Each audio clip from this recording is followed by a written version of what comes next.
मैं इतनी तो तेज ही, मैं एक एक राके नहीं गए, एक। अभी ओम सिंह जी कह रहे थे कि 60% जुड़ गए, ये बिल्कुल सही बात है। मैं ढानी वाइज बता सकती हूँ हर गांव के अंदर, लेकिन अगर मैं अभी यहां बता दूंगी तो वहां सब दावा बोल देंगे उनके घर।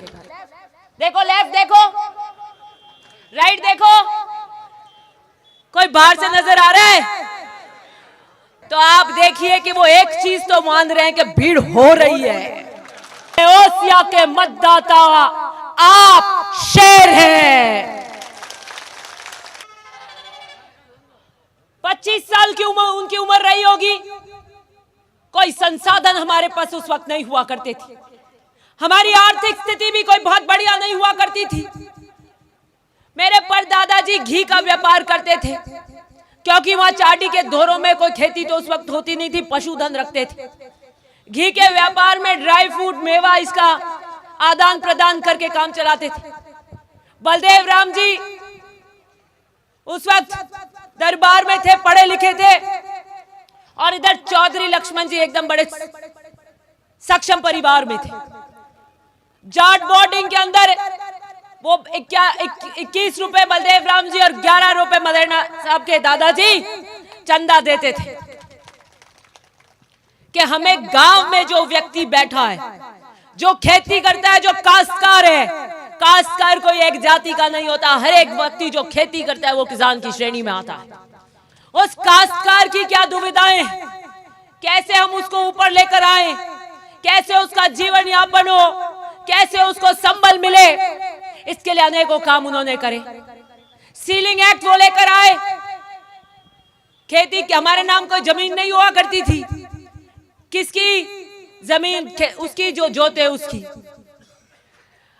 फेमीन के अंदर अकाल पड़ गया था, जबरदस्त काम मदेरना साहब ने यहां से लेकर खिवसर तक किया था उस पूरी पट्टी के अंदर।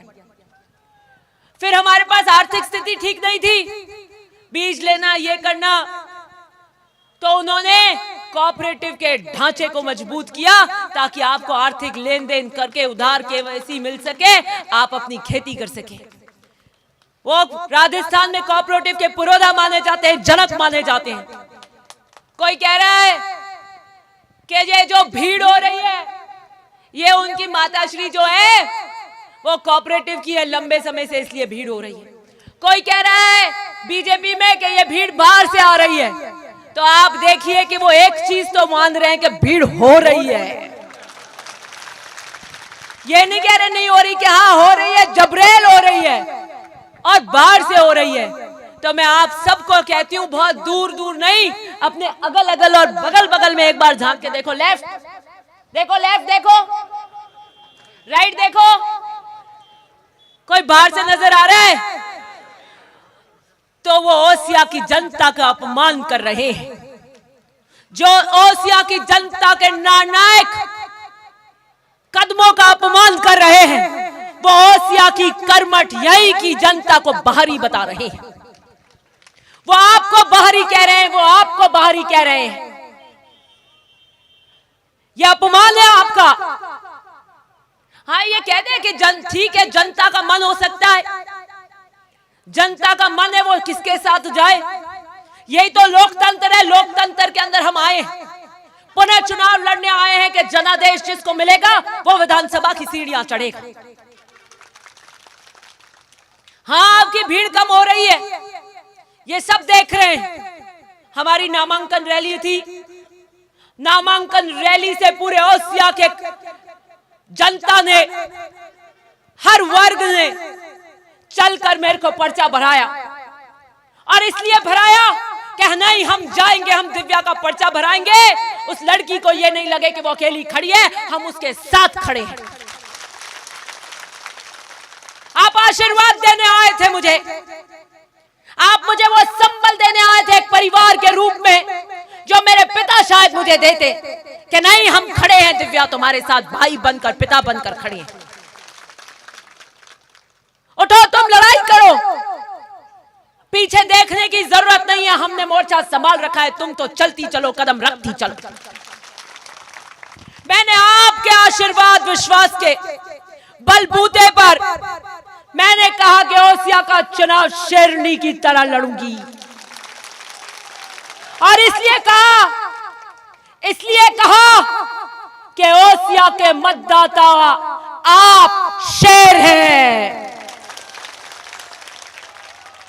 और शेरों से आशीर्वाद लेकर मैं आपके साहस, निर्भीकता, आपकी कर्तव्यपरायणता, आपके आशीर्वाद से मैंने भी निर्भीकता से बिगुल बजा दिया कि बिल्कुल चुनाव वैसे ही लड़ूंगी जैसे आप चाहते हैं।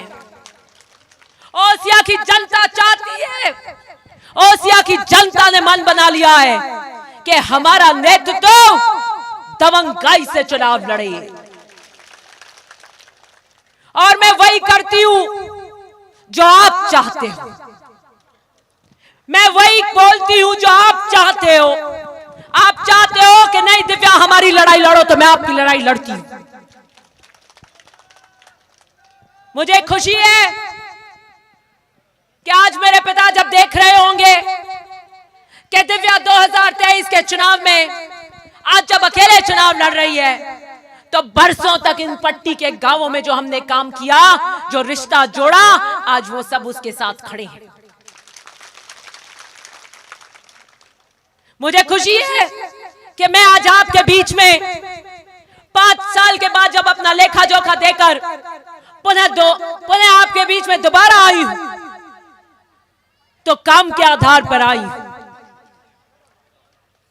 मुझे पता है कि आपको और हमारा आत्मीयता का रिश्ता है। आप एक बेटी के रूप में चट्टान की तरह मेरे साथ खड़े हैं, लेकिन मैंने वादा किया था कि 5 साल बाद जब आऊंगी तो काम के आधार पर आऊंगी। अभी ओम सिंह जी कह रहे थे कि 60% जुड़ गए हैं, ये बिल्कुल सही बात है। मैं ढानी वाइज बता सकती हूं हर गांव के अंदर, लेकिन अगर मैं अभी यहां बता दूंगी तो वहां सब दावा बोल देंगे उनके घर। वो हमारे से जुड़ रहा है और हर वर्ग जुड़ रहा है। मैंने 2008 का चुनाव महिपाल जी के साथ में आती थी, उस वक्त मेरी उम्र कम थी। मैं यहाँ पीछे स्टेज पे बैठती थी उनके साथ गाड़ी में बैठती थी पीछे, लेकिन मैं साए की तरह 2008 में उनके चुनाव में उनके साथ थी। मैं उनको देखती थी वो किस गांव में किससे मिल रहे हैं, किसके हाथ पे हाथ रखते हैं, किससे मिलते हैं, किससे साइड में ले जाकर बात करते हैं, किसको बीच मीटिंग के अंदर आगे बुलवाते हैं। मैं इतनी तो तेज ही, मैं एक राके नहीं गए, एक मन ठा है कि गांव में क्यों बात करें।